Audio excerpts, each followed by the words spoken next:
chance to talk to you today and trying to kind of update what we're doing, trying to look at minimizing infectious disease risks in indoor environment. Fortunately, or unfortunately, the pandemic created a lot of interest. Are we doing the right thing? How do we do it? How do we quantify in some way our reduction in of transmission of disease in the environment? What do we do? How successful we are in doing that in the built environment? And that's kind of why I want to give up a date, some of the disclaimer slides of some of the research funding that's been supporting some of the work. And I want to kind of go an idea, if you're not familiar, why we're using quantitative microbial risk assessment. This is a way where we quantify your risk of getting ill when you go into an environment, eat water, breathe the air. And that's been a successful tool for the Environmental Protection Agency regulating drinking water, for example. But it's been used more and more for other things like what's your risk in the indoor environment, for example. I also want to talk a little about soft surfaces and the spread of pathogens. We learned a lot. You know, most of everything you clean and disinfect is aimed at hard surfaces because those are believed to be the main target of how you're coming in contact with infectious microorganisms. But we've learned a lot about soft surfaces. What I mean, soft surfaces like that chair you're sitting on right now, or the carpeting. What's the role that they play in exposure? And we learned a lot during the pandemic about that. And then the weakness of infection control and weaknesses in infection control. What I want to talk a little bit how are viruses transmitted in the built environment, the significance of surfaces. We call them fomites generically. How do we quantify our interventions to reduce them? I'm going to talk a little about risk assessment and how we're using to do that, and hopefully to use it in the future to quantify how you reduce the risk. So you have some kind of value for quantifying what you are doing, how to select disinfections, and the future of infection control in a built environment. Indoor virus spread is complex. It's not easy. You know, a lot of routes of transmission can occur. I mean, for example, in the restroom, you have aerosolization every time you flush a toilet. You touch surfaces, you turn on a sink tap, and anything in that sink gets splattered all over the surfaces of the countertops and that. Indoor room, food preparation, human activities, walking creates viral aerosols on surfaces, for example. Any type of movement moves microorganisms by human beings or air flow within a building. And then there's seasonal things. Humidity, indoor humidity plays a big role in the potential for transmission of microorganisms. Their survival is different with different humidity. Some do better at low humidity, some do it medium, some do it better. That's believed why influenza is largely a wintertime virus, because the indoor environment's drier and so it's more easily transmitted, to give you a rough idea. So there's a lot of complex factors, but trying to put all that in some type of focus that can be used and quantified is sort of one of our goals. Why is viral occurrence and transmission in built environment? We know that transmission occurs in the built environment. It is a complex thing, and we're really concerned with it in a lot of different environments. And how do we relate what we know largely from hospitals to other locations like schools, offices, restaurants? We're trying to really identify surfaces and modes of transmission of spread from surfaces to air, from air to surfaces in those types of environments to get a better understanding of the mobility of viruses in these buildings. Now, primary routes of virus transmission are basically about 5. The two of most important indoor environment is indirect contact, surface touch with fomites, getting an organism on your hand and bringing it to your face, whether it's one that causes an intestinal problem or a respiratory problem that can be transmitted very effectively by that route. And then aerosol or inhalation, airborne transmission is the other route too. Oral ingestion is largely to do with water and food transmission, and then vector is really insect-borne. But the two on the indoor environment we really focus on indirect contact and aerosol. What's the role of those two? And a lot of debate goes on in that, you know, the hand versus the sneeze, which is more important in transmission of disease. Is touching more important than inhalation? A lot of debate in the science. It's not as clear as you might read or has been said in the news media in that which one is more important than the other. It's not that easy to find out, and I'll show you why. And the next slide is because microorganisms are continuously being re-aerosolized, settling on surfaces. The toilet flush, which I'll show you, is one of the ones which you really want to contaminate a restroom, put a virus in a toilet and flush it, and it'll go over the entire restroom. When you clean a floor, you mobilize viruses on that floor. If you're not killing them, they'll go right into the air. Airflow dynamics in a room can resuspend viruses from the surfaces in that. Any type of activity. Vacuum cleaning is a great way to resuspend viruses from carpeting. Sitting on a chair is another route of transmission. So it's very dynamic. Todd Cutts of Health Canada did a study on these dynamics, and he found that the number of viruses and bacteria in the air in a room is directly related to the numbers found on the surfaces in that same facility. So there's a dynamic interaction all the time between air, floor, surfaces, fomi. It's not a steady process all the time. So what's on one surface can be resuspended in another one. I mean, a great example of this is what we call the couch potato. If you sit on a couch, you create a great aerosol. It's like a microbial whoopee cushion.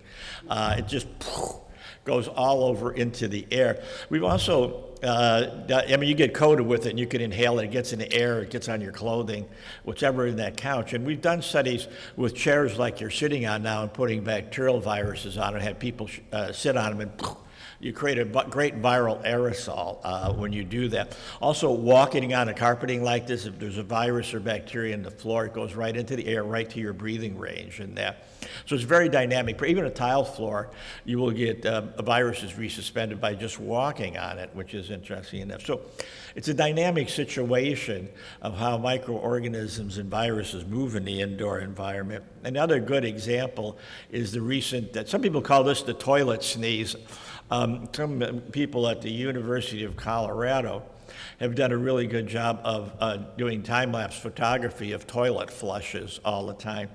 And it's quite dramatic to see that when you flush a toilet, which you see. If you haven't seen these, you should look at the photos these guys done on toilet flushing. And of course, a lot of the solution people say to this is, well, close the lid. So we tried that by putting viruses in toilets and closing the lid. And what happens is the viruses go out that way, and you get greater contamination of the toilet seat.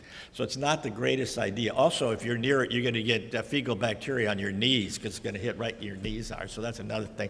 So flush and run may be the best option you have for doing these things, because you do get rather widespread contamination every time you flush a toilet.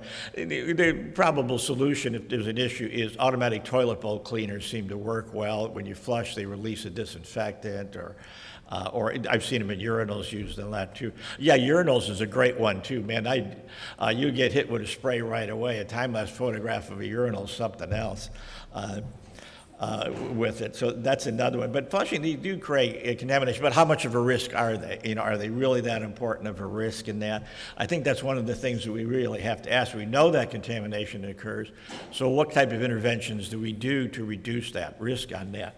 One of the interesting things is we've been looking at fecal bacteria in public versus home restrooms. And it's safer to use a toilet at work than the home if you looked at the number of fecal bacteria and viruses in the home. I mean, I now hold it until I get to work. I just realized that. I don't and use the restroom at work. Why is that? It's because the public restrooms are cleaned on a regular basis. You clean them once a day. If you talk to the average homeowner, they clean it maybe once a week, okay? And we looked at cleaning toilets versus in homes.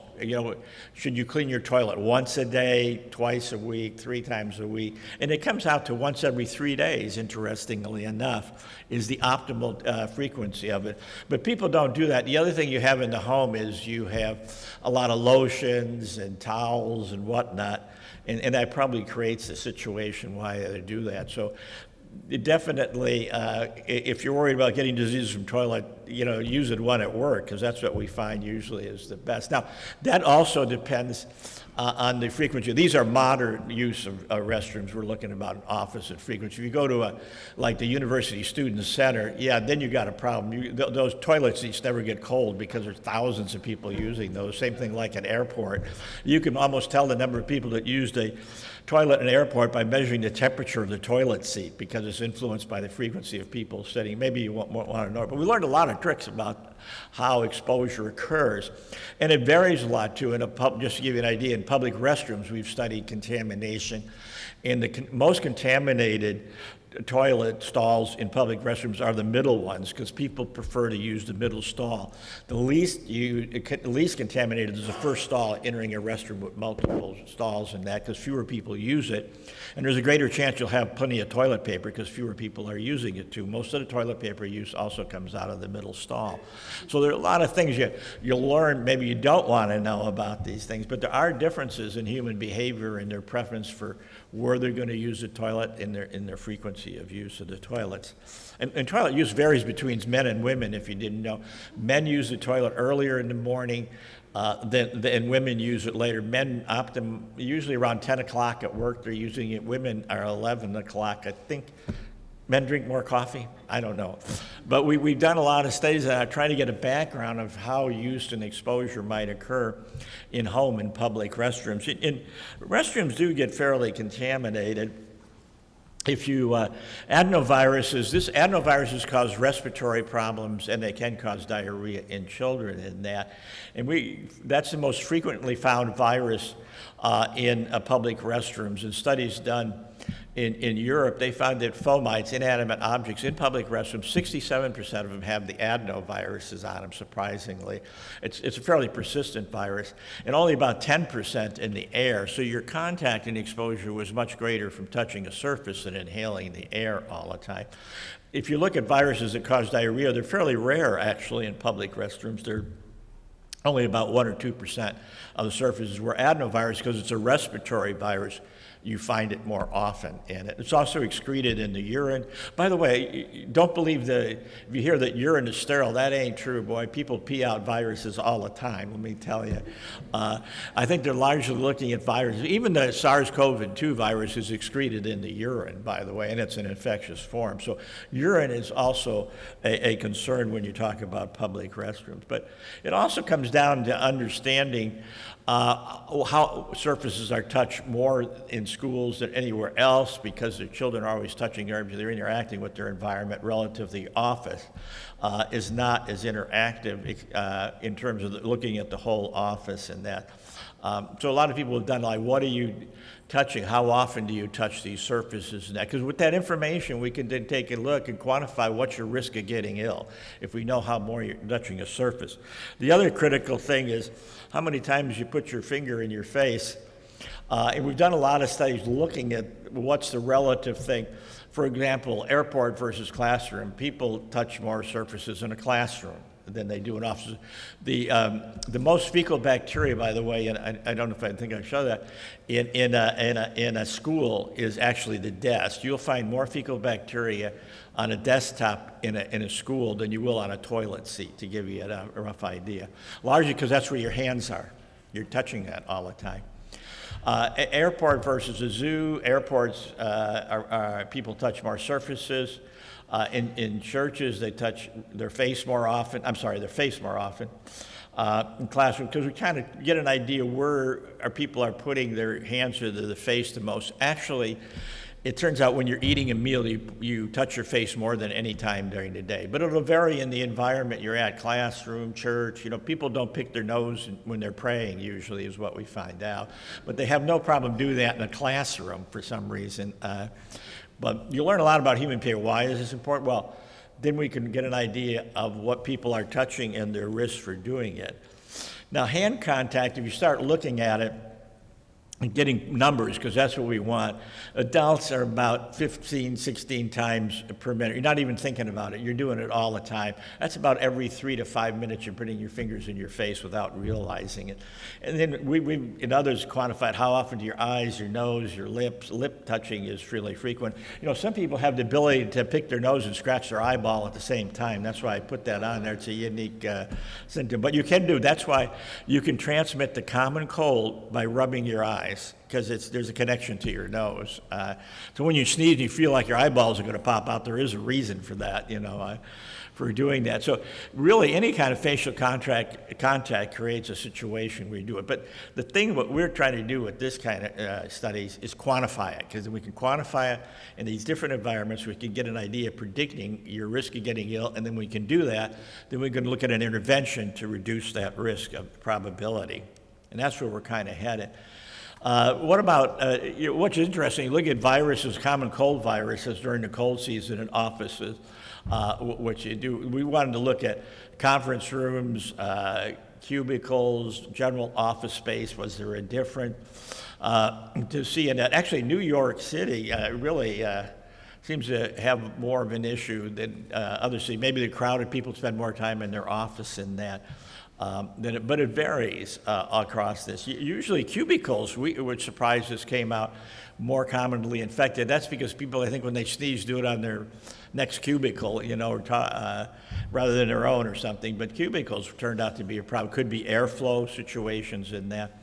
But they get fairly contamination. If you look at this numbers, you're looking at about roughly about 30% of the office spaces have a cold virus on their surfaces. The most common virus is one we call para-influenza. It's, it makes you feel miserable, but you still go to work, right? So you give it to all your coworkers.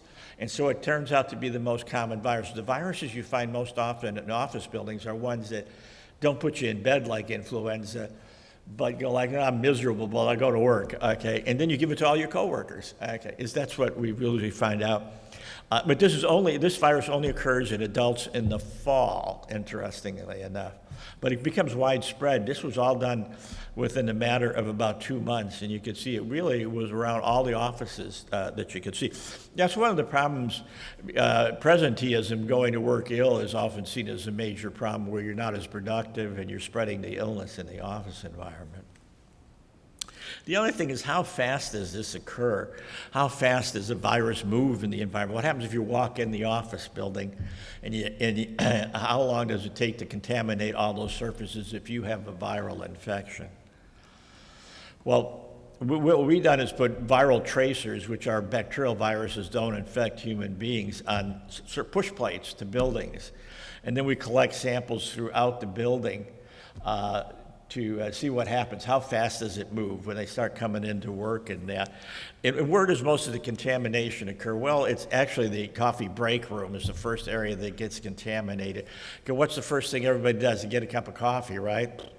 And the worst thing is that coffee pot handle, because that's what they're touching to pour them. You want to be the first one to get the coffee in the morning, let me tell you, because the coffee room, actually, people spread both gossip and germs in that same place, is what we found out.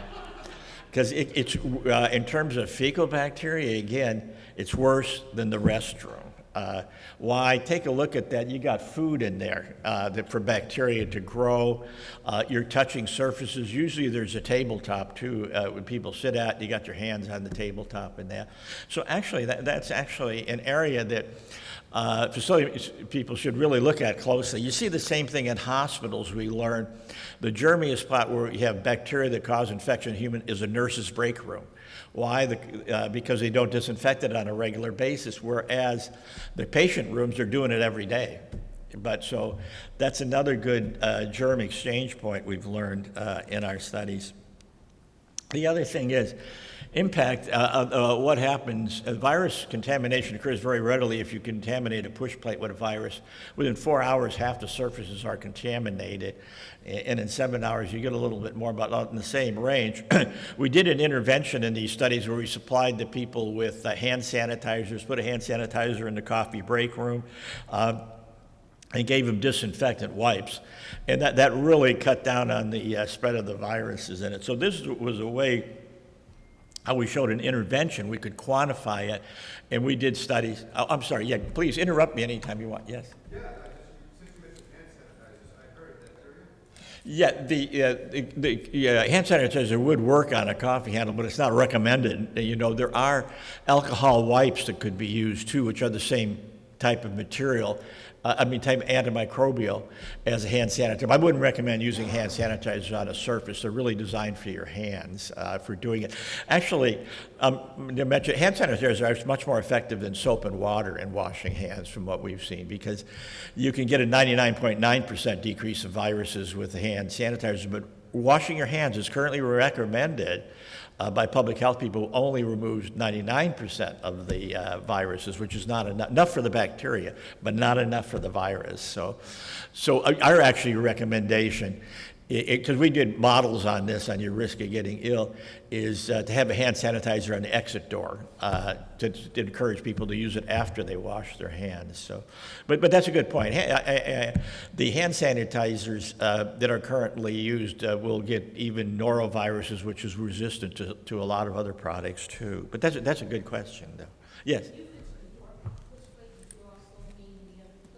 I'm sorry. Could you tell? Yeah, when you mentioned the push plate for the door, Yeah. are you also referring to the handicap? Yeah, I think it would be a good idea to disinfect them during the day, you know, or wipe them. We would wipe disinfectant, because they really get contaminated. Because why? You have to push, so more gets on your hand on the surface than you would by just touching the surface. Doorknobs get pretty bad too, because people, if you have one you got to grab like that, they get heavily contaminated too. So yeah, just the way we interact with those surfaces is really bad. You know, it's kind of interesting, you look at it, what about light switches? People say that. Well, people turn it so infrequently, they don't get very contaminated, because you turn a light on, when you go into work in the morning, you turn it off. So they're not very contaminated. Some surfaces don't seem to get very contaminated. Tabletops are the worst. You want to know what's going on in an office or a school, because that's where your hands are, and you're touching them all the time. So really, those kind of surfaces, unfortunately, it's hard to disinfect them all the time because they're very common in that. But we did studies in schools where we got mother volunteers to disinfect kids' school desks at the end of every day, and we decreased absenteeism by 50% in those schools during the study. But that takes a lot of work. You got to disinfect every desk every day. So that makes it sometimes impractical to do, because it's just such a major effort to do that. But we had a big impact. Now, it may not have been always because the kids were ill. Maybe the classroom smelled better. I don't really know. But we did see a decrease in absenteeism. Could have been due to other purposes in that. But tabletops seem to be a good thing to concentrate. That's because your hand activity is all the time. But we can show interventions like this do make a difference in people's exposure, which is a real key to it. There you go. One of the things we want to point out here is the difference between cleaning and hygiene. Cleaning is removing unwanted matter. Maybe you've heard that definition before. And hygiene is reducing the risk of infection, is what we're really after.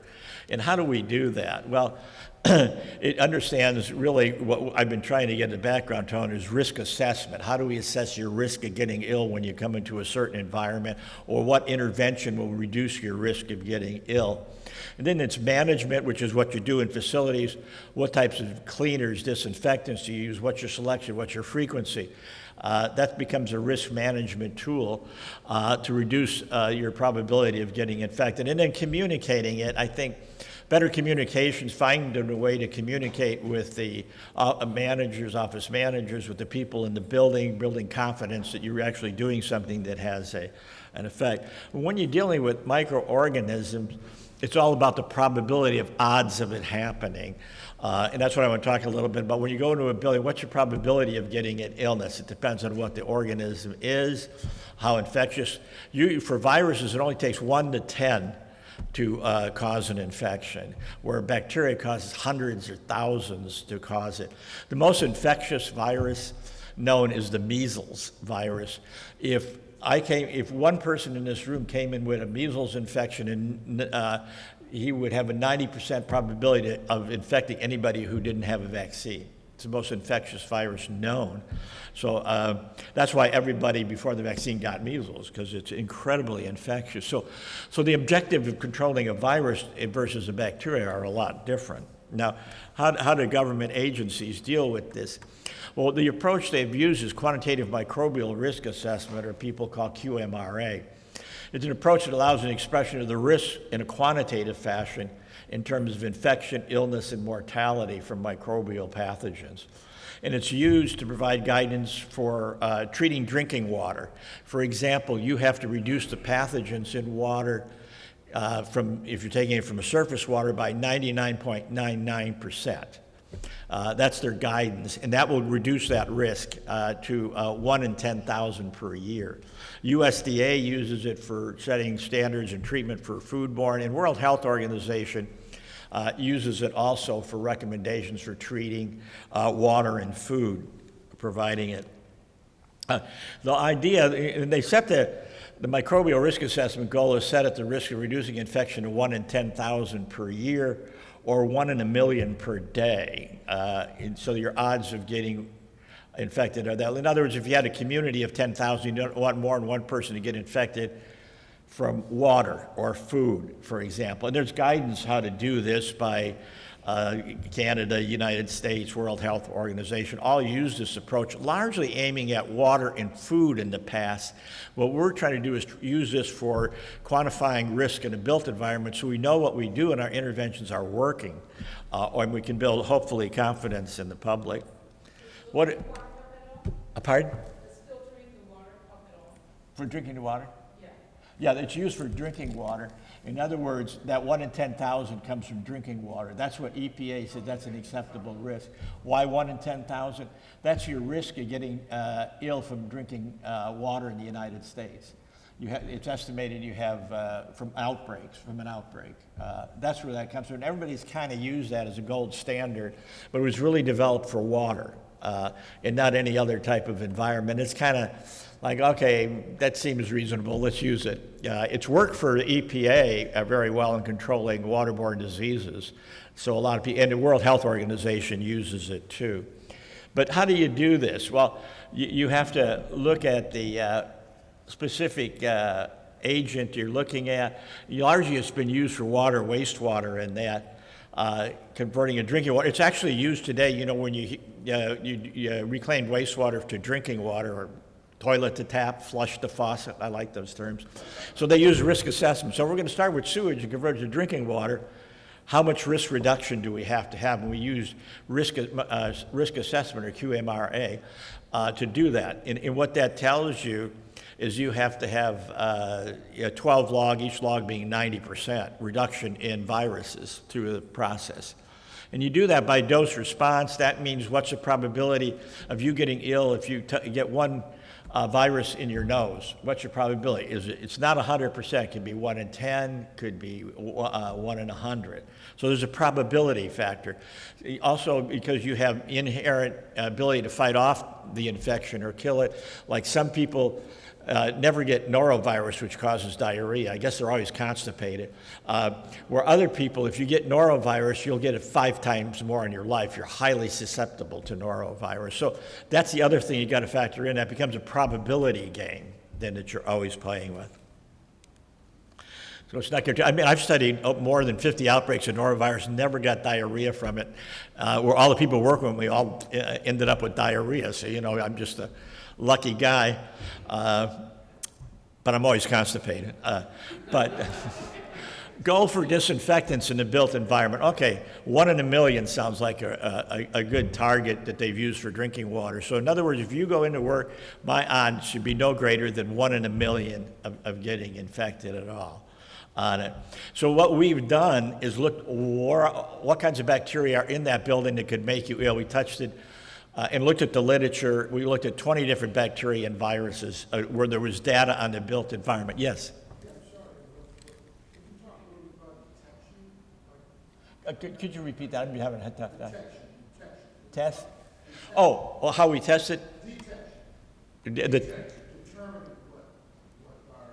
Oh, what's out there?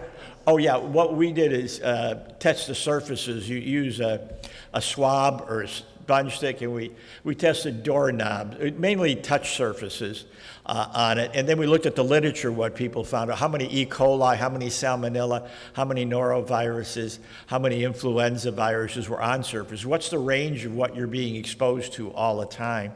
And we put all that together and did this risk modeling.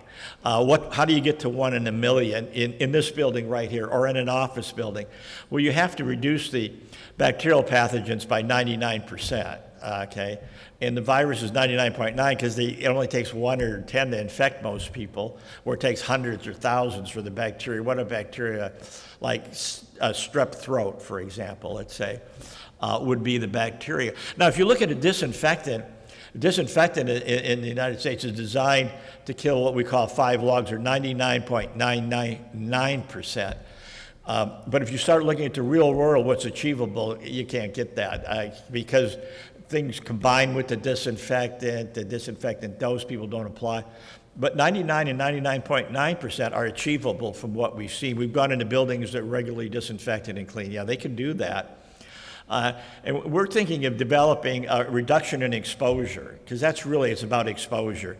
If you can control exposure, then we can control your risk of getting infected. And that really comes down to a 2-log reduction, we call it, or a 2 or a 3 for viruses. If you're worried about viruses, you got to target a reduction in exposure in your facility by 99.9%. That's what you just have to have on surfaces. We call it a reduction in exposure, because that seems to be the best way to do it here, is trying to control your exposure. When you can do that, then you can achieve something. Application of microbial risk assessment. So we can now set standards, that's like they've done for drinking water, determine cost benefits. In other words, we can reduce it by maybe more than 3. Maybe if you use the right product combination, which I'll talk about, you can get that down to a value of 4 or 5. So you're getting better and better doing it and reducing the risk, maybe down to 1 in 10 million. But you have to be able to do the cost benefit of that. And you can do that. Is it worth getting that extra log reduction? Assessing technologies, what type of technologies might work better than others, I'll talk about that. And then the greater the RA, the lower the risk. And we've done this for looking at, the goal is for norovirus, which is a very common cause of diarrhea, causes outbreaks all the time. It's the curse of the cruise ship lines if you they always have problems with norovirus. Have you ever been on a cruise ship recently? They always have somebody making sure you use a hand sanitizer now on it, because they've learned that really works well for doing. But hand washing only gives you a value of 2, and you want a 3. And we've gone through the model. What happens if somebody goes into the toilet? You model this. They touch the toilet seat because they're lifting it up and down. I've been trained by my wife to always put it down, so I'm always touching it all the time. And then what's your risk of getting ill from that? And then touching your face and getting ill from a virus like norovirus. Well, it turned out you have to use a hand sanitizer. Hand washing is not good enough. It's currently good for bacterial, but not for norovirus. So you really should wash your hands and use a hand sanitizer. Why do we do that? Because now we believe that hand sanitizers on exit to restroom should really be required. Yes? Do you have a recommendation of the alcohol content? Other dermal contact? Yeah, I should say you can get other things from toilets besides norovirus. I mean, dermal contact, like touching it? No, alcohol content. I'm sorry. How much alcohol content in the hand sanitizers is what we're looking for? What is the good level of alcohol content? Oh, without alcohol. No, how much alcohol in the sanitizer? What's a good level of alcohol? So you have to have 60 to 70%. But for norovirus, here's one of the problems with a hand sanitizer. You can't say it kills norovirus. Food and Drug Administration does not allow that. I know in the published literature, I don't want to trade, like Purell will kill norovirus, for example, but you got to have 60 to 70% alcohol. Otherwise, it won't get the viruses. It'll get the bacteria, but not the viruses. If you don't want to use alcohol, clot wipes will work fairly well against any respiratory virus, pretty much.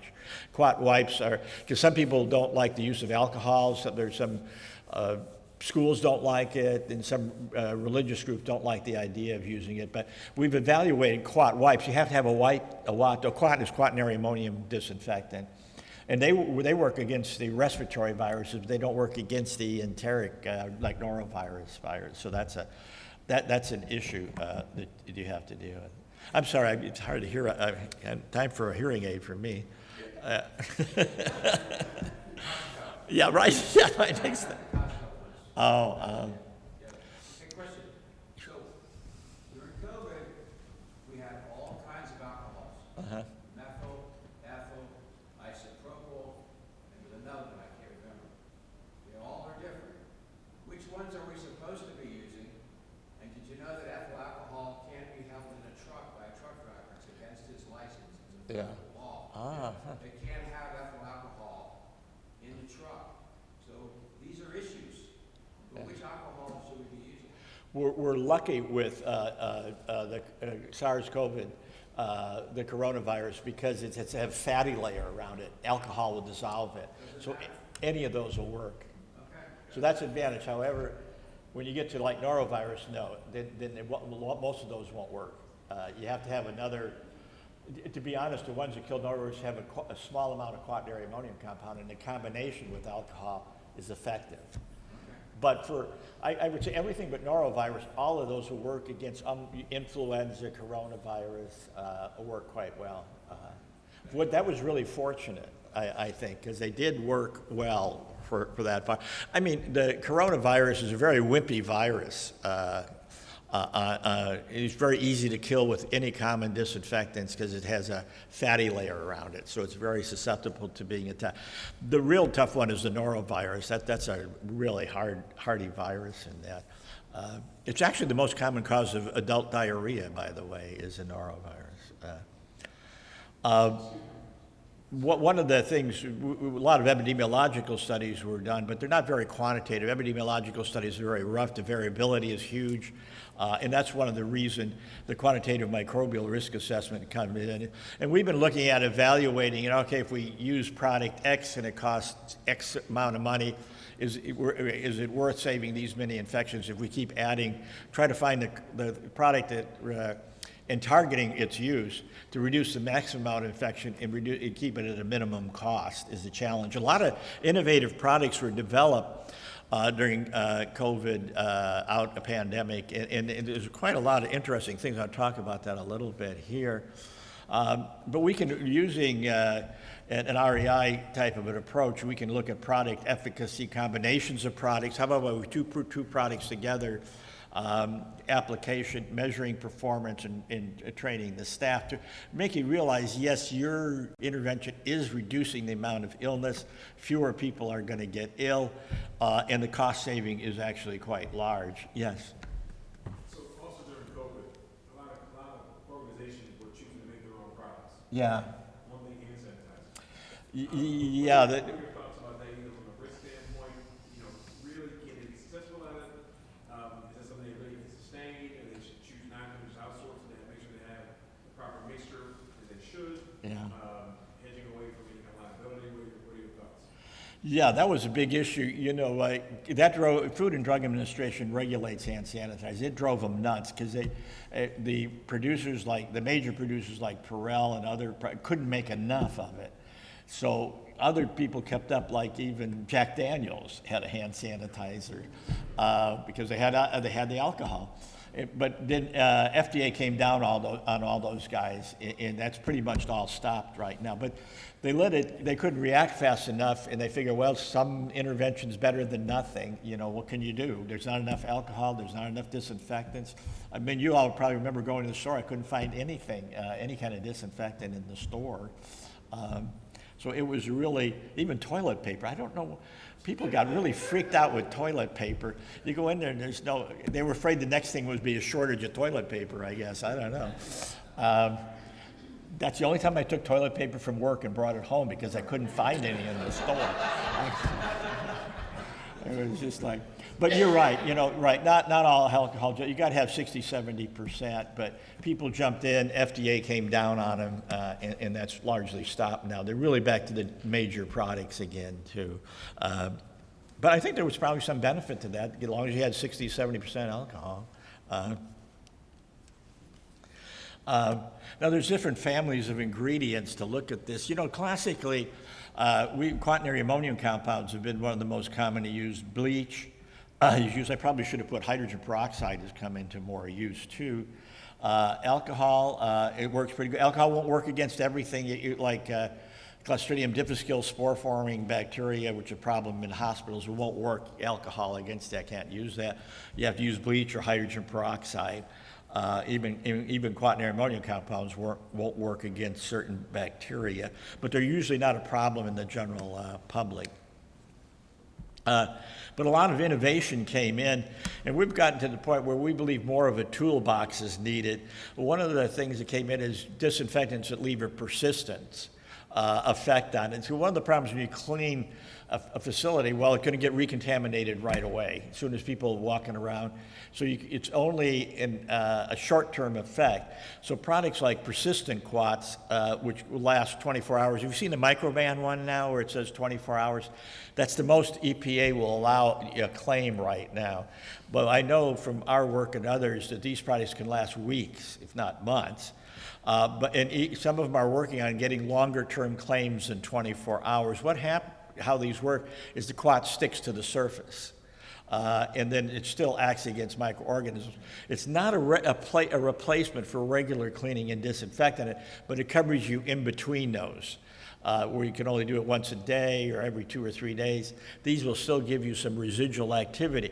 Quantifying that is difficult, but people are working on it. I know in hospital studies that we've done, where we use persistent quats, we reduce the infection rates of common hospital infections by 50%.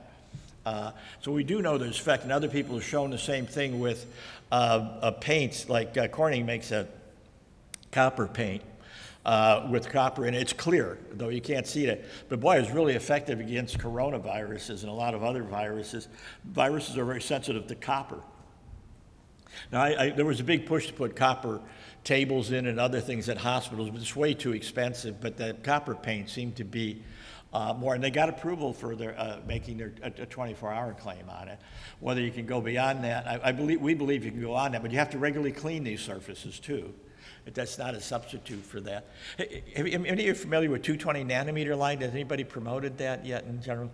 220 nanometer light, yeah, it's like, it's supposed to be safe with UV. Supposedly you could use it in the lighting here and it would be effective against viruses. We've studied viruses, bacteria, about everything we can think of, and it seems to work fairly well. It's approved for, you can use it in building. It hasn't been regulated because it's not believed to penetrate the skin or the eyes, and therefore it's believed to be safe. And people have been looking at that as a way to deal with air contamination and surface contamination. So that was an innovation that comes out. It's still being studied. You can't use, the dose may be important. You can't use extreme doses, but moderate doses people believe you could use in your building all the time. And so that's something that's being looked at. UV light robots have been used in hospitals for a while, but the amount of UV light you have to do is close to a thermonuclear explosion, really, because you can't be in the room when you do it. It has to be, and also you can get material damaged over time if you start using it a lot in it. But it's been very popular in hospitals. They're very expensive. You're looking at $100,000, $50,000 for these units and that. The other thing is the surfaces in the whole room have to be clean. Otherwise, if you don't have a clean surface, they're not very effective. So that's another option. I put down heating devices because we had a problem with how do you disinfect an aircraft. We work with Boeing without the door opening by mistake, I guess, or something. You can't use disinfectants in the cockpit because it could interfere with the instrumentation. So how do you can guarantee that you're getting rid of SARS in the cockpit? And heating the room, if you can raise the heat up to like 50 degrees centigrade, 40, 50, it's still acceptable for cockpit. So what was done is they raised the heat in the cockpit overnight so they could kill any residual norovirus without damaging any materials, because you couldn't use a disinfectant in the cockpit. So those are some kind of the options. I don't think that's practical for a lot of facilities, but it's a solution when you can't use a disinfectant. That was one option. The other option we found is hydrogen peroxide and alcohol because they don't leave residuals. A lot of concern with residuals in a lot of the facilities that we worked into. So Perel developed a alcohol-based disinfectant that seemed to get around some of those issues and that we looked at, because there are issues with it. Yeah. With computers, keyboards, computers, and what about AV equipment, lenses, cameras? Cameras, you mean? Yeah, cameras. Yeah, the best thing for like phones, I mean, most people, that became an issue with phones because most people talk dirty and don't realize it really. Because the phones get, they become germ mobile devices to pick a virus here, put it here, take it home, touch it then. And alcohol wipes work the best. You don't want to use quats. You can make alcohol wipes seem to work. Yes? What about electronic mist, e-mist? E-mist, is that manufactured? Could you say that louder? I'm sorry. E-mist, Misting, you use like a certain product. Oh, misting? yeah, e-mist. Oh, yeah, those will work too, yeah. There's always a worry with them that they'll get into the instruments though, so that's why the wipes are recommended for a lot of things. Who has the germiest phones? We've done studies on that. Teenagers have the germiest phones and cooks because they get their hands on things. But we've done surveys who really had the germiest ones. But what happens is you get a steady state on it because you're touching the phone, you're putting on microbes and taking them off. So you get a kind of like a steady state depending on your occupation. The e-misting one I was going to just add into that, though it's a good product and used really well, people have issue with it because it ruins a lot of papers. So people don't take off their product. Really? Well, a lot of staff, so leave the paperwork out and lock it away. It might seem like an ad, but it becomes a direct complaint.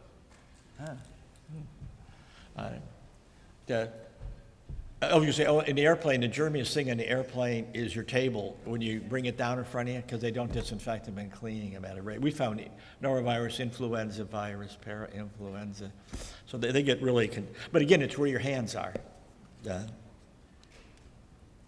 Oh, yeah, I was going to say, quats.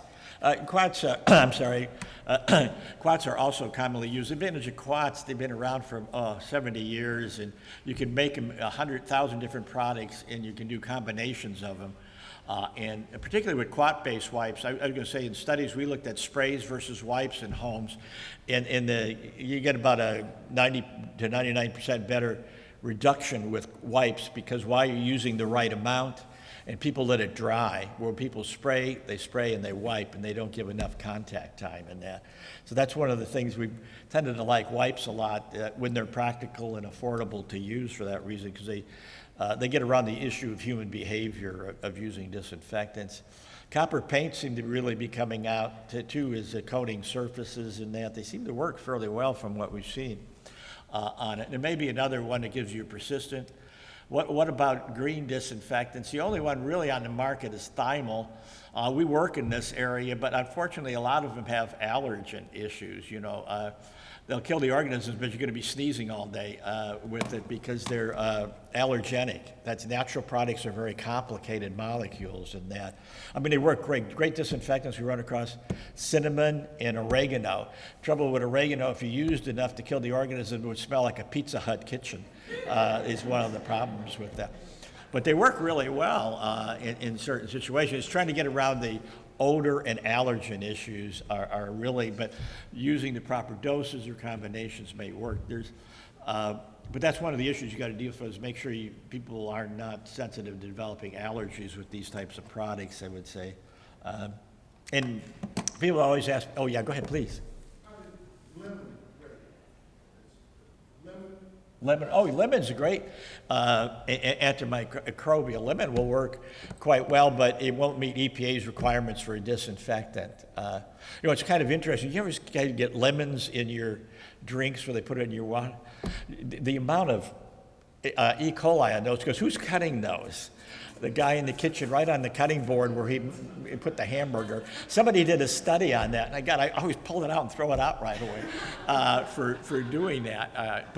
I mean, vinegar is a good, but it won't meet EPA requirements for 5-log reduction. You'll get a little bit of reduction in stuff like that. The other thing, I love it. We did a study on Starbucks coffees, you know, they always put the lid on for you. So we found about a quarter of them have fecal bacteria on it because the guy is moving and he's put the lid on there all the time. So don't let him put the lid on the cup, but you do that, okay? Things you learn them. So that was one of the recommendations. Besides wearing gloves, you got to change the gloves frequently, otherwise, because they're using sponges to clean stuff up, which are contaminated. And yeah. So issues, not every product label for every product lists all of the pathogens which a formulation registered. In the United States, you're required to list what you kill on it. You have to have done laboratory studies to do that. That was what the panic with the coronavirus outbreak was. People hadn't done the studies because the virus just came out of nowhere. So that was one of the problems we had, but we were pretty confident like alcohols and other things would work. Your EPA label is really important. Not all products will kill all organisms is one of the things you realize. If you have an issue with norovirus, you got to read the label, make sure it kills norovirus. Not all quats will kill norovirus, for example. So the range of pathogens becomes really important. Reading the label, EPA, manufacturers put it on the label, and you can look it up on EPA has a website you can look it up to make a big difference. So what's the message? I think for right now, read the label and ensure you have a registered product. That's what you can do. Cleaning and disinfecting need to be focused and strategic is what we're moving towards of getting in products, and hopefully you use the facility, you can get at least a 99 to 99.9% reduction. That's all you need. You don't need the 5 logs, but in practice, that's what you're going to get. Surfaces play an important role both in the aerosols and touching surfaces. And green cleaning products are not disinfectants. They'll clean the surface, which will make disinfectants more useful. And understand the pros and cons of different disinfectants. There are issues. You seem to be well educated because you're bringing up really good issues on it. So that was a really question. Of course, they asked me to write down what are the questions. One of the things is re-aerosolization of pathogens is possible and occurs in a dynamic fashion. New infectious disease have affected infection control practices greatly, and we're hoping to quantify those in the future.